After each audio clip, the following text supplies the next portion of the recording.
ونزل الملائكة تنزيلا।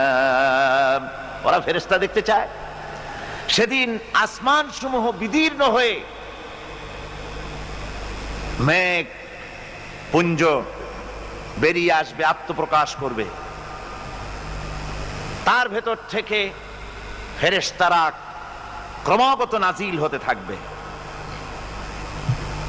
আর অবস্থাটাই হবে আল মুলকু ইয়াউমাইযিনিল হাক্কু লিররহমান ওয়া কানা ইয়াওমান আলাল কাফিরিনা আসীরা। আর সেদিনের বাদশাহী হবে কেবলমাত্র রহমানেরই। ওয়া কানা ইয়াওমান আলাল কাফিরিনা আসীরা। আর সেই কিয়ামতের দিন, সেই সময়টা হবে কাফেরদের জন্য বড়ই কঠিন।